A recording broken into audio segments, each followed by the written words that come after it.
It's good to be with you again. Of course, my name is Olukunle Abrams, and I've got this particular issue to talk about. In this particular video, and I'd like you to pay a lot of attention to this.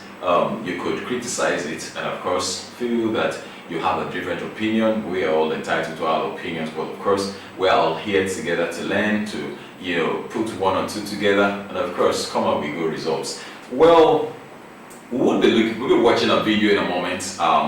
Once we watch that video, I'll come on to talk about it, do one or two reviews about it. I will be looking at parenting and civilization's failure. What that has resulted to.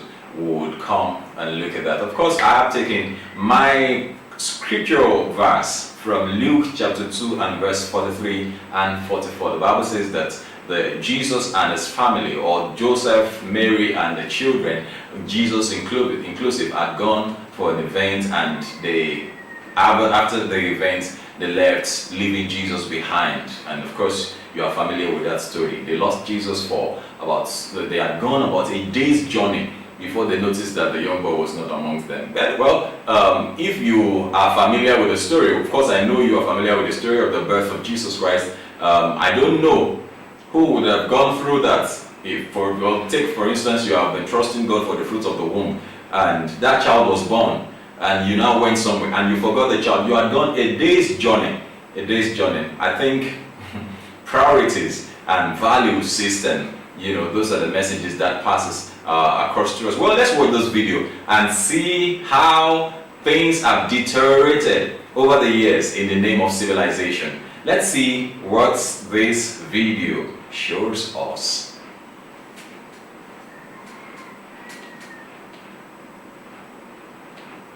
Okay, while our director gives us the video, let's see what the video shows us. You're going to see quite a number of things. Like I said, deterioration in the values, our values, and of course parenting, how parenting has been done over the years. Like I was going to mention about Jesus Christ, who represents a leader, that we have today. And so the question that comes to mind, or what comes to mind simply, is that okay, do we have a video? Okay, let's watch the video. Àwọn ẹ̀gbọ́n ńkọ́ àtàwọn àbúrò ayé alóyin ayé aláyọ̀ ó ní ṣubú dànù báńkì gbogbo rẹ̀. That was the greeting techniques in let's say the year 1960. I credit the guys that did this. I just saw it somewhere and I felt, okay, let's work on this. And so see what it's like in the year 1970. The 1960 was more bends. He prostrated, he waited on the man while he greeted the elderly man. So you see what happened there in 1970. And so let's see what happens in the year the year that follows. What's the year that follows now? Okay, things are getting better. Civilization, you see the color of the video is changing. See the greeting of the young man. 1980, just 10 years down the line. See what greeting has become. And he's standing, listening to him. Listening to the elderly man. Yes. Okay, so what happens in the more civilized age, 1990? Look at the greeting. Can you imagine? Yes, that's the deterioration in civilization, deterioration in parenting. This man is not the young man's father. It's not his father. Just an elderly man somewhere. Now see what happens in the year 2000. See what happens in the year 2000. He's no more bent anymore. He cannot prostrate to greet an elderly person anymore. And values lost totally. Yes. Yeah. You saw that. You saw that. Look at what now happens in the year 2020. Let's see what happens in the year 2020. You see? Look at the way it's written. There's a tactical way of greeting somebody. Oh, come on. Oh, no. Yeah. Okay, well, you saw that video. Sounds very funny, looks very, very funny, but there's so much sense in it. So much sense in it. And I'm trying to, wrap that up with what we see today. Now, I have come to stop blaming anybody in government, any leader, for doing the wrong things. I put the blame on their upbringing. I put the blame on the values that they were taught to uphold even as they grew up. I put the blame on the parents who raised them, who did not show them the way. The Bible says in Proverbs 22 verse 6 that you should train up a child the way he should go. When that child grows up, he will not depart from it. I'm not being religious here. I'm only telling you the truth. And if you want any changes in the nearest future, then we must start now.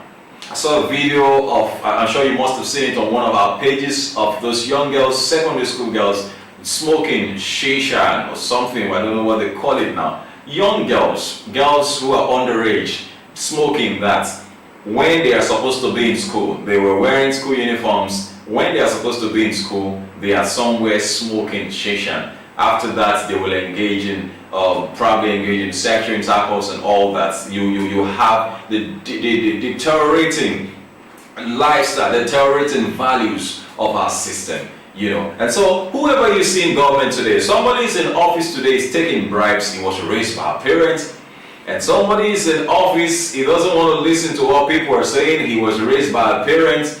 There's those people were once upon a child. They were once in molten forms when they should have been molded the way they ought to be molded, the way we want to see them in the future. Today we are trying to fight insecurity across the country today, especially in Nigeria. We are trying to fight banditry, trying to fight kidnapping, trying to fight all sorts of things. These are guys who were raised from homes. These were guys who were raised from homes without good value, especially value for lives. I don't know how you will watch a fellow human being and you point a gun to him and you shoot him down, or you put a cutlass to his head and you cut off his head. No value for life. He wasn't taught. He wasn't raised that way. She wasn't raised that way.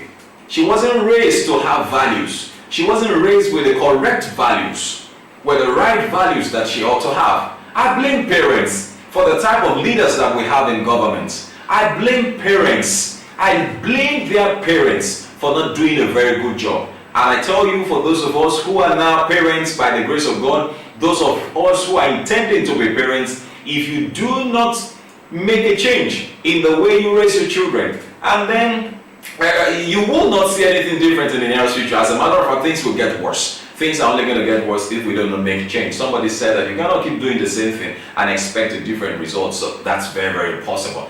Our values need to be taught. Values, the things you want to see are the things you inculcate into the child.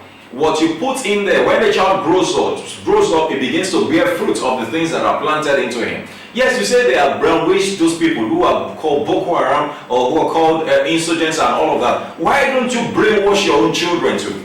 Brainwash your own people with the right values. Brainwash those who are under your sphere of influence with the good values that you want to see in them in the nearest future. You want wonderful presidents, you want governors who will listen to you, you want presidents who will do the right things, you want leaders who will do what is best for people, you want leaders who have a heart for the people, you want leaders who have value for lives. Then you must raise them from childhood. Everyone you see grown up today doing anything was once upon a child, and a child is like a molten state of every rock you see today. Every rock, everything you climb upon, you break as marbles, you break as stones, as concrete. They were once upon a molten state, a molten phase. So our values need to be taught. We need to return to the drawing board if we will see anything different in the nearest future. We need to return to the drawing boards. And of course, for those of you who say that, especially in Nigeria or in Africa, where we have so much copied, yes, we were colonized by the British, but then now we have our independence. Should we have our senses also independent of what is being done outside there? Shouldn't we have our senses independent of, doing the wrong things in the name of civilization? You copy all sort of trash and then you bring them back home here. Children don't even know how to have respect for elders anymore, and you expect those children to get up, become leaders, and have respect for people. It's impossible. It's impossible. So you've got to come back to the drawing board.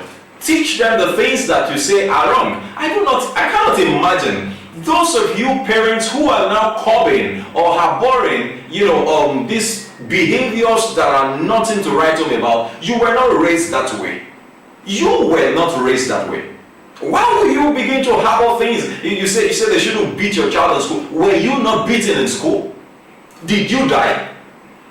Are you not what you are today as a result of all those beatings? Oh, nobody must talk us. I even hear that some of you even go to school to go beat up teachers who beat up your children. Shame on you. Shame on you. I tell you, you will know in the future, if you do not change now, what you are raising, what you are breeding.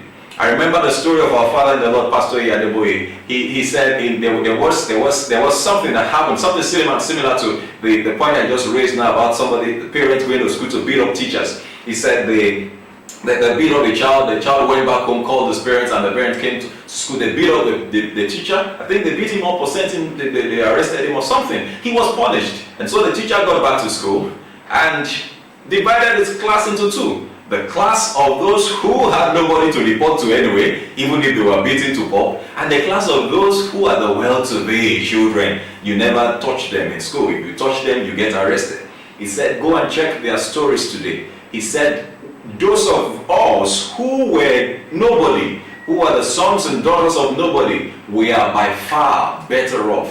Those people who were never beaten, those people who will not, who said, whose children, they say they must not be beaten in school. I'm only using that as an example. But because it's one thing that happens, they say in the Yoruba that it is one eyes, or it is one person that gives birth to a child, but over 200 people will raise that same child. But today it's not so. Say, why did you touch my child? Who told you who told you to talk to my child in that way? Who told you to, and you expect that child to grow with the values of regards and respect? It is impossible. The child is watching you. So it is important that we return to the drawing board. I will be cutting it up, rounding it up very soon in a moment. That's because I still have another section that I'll be doing with you, and it will be like a continuation of this, because I still want to show you some other videos. I still want to show you some very derogating videos that show our failures as parents. Parents are failed. Parents of the 21st century, they are failed, and I'm coming down to those of you who are called, in quotes, pastors of 21st century. You read the 21st century Bible. You don't read the Bible that was transferred to us by the fathers of old. You translate it the way you want them to hear it. You preach what people want to hear. You do not talk to people about what they were again. You don't even tell them. You don't tell the truth anymore. So it's important that I wrap it up here, so that, of course, when I come back again, you will begin to see some other things. I want us to begin to think now. Begin to think. The failures you are already setting in place now. The failures you're already setting in place. You don't teach your children values. You don't raise them up in the way of the Lord. You can't expect any good results from them. Well, this is just the tip of the iceberg. We'll come back again in another edition. Of course, my name remains Olukunle Abrams. And of course, begin to set the pace for a brighter future by raising your children with good values. Thank you very much. Bye-bye.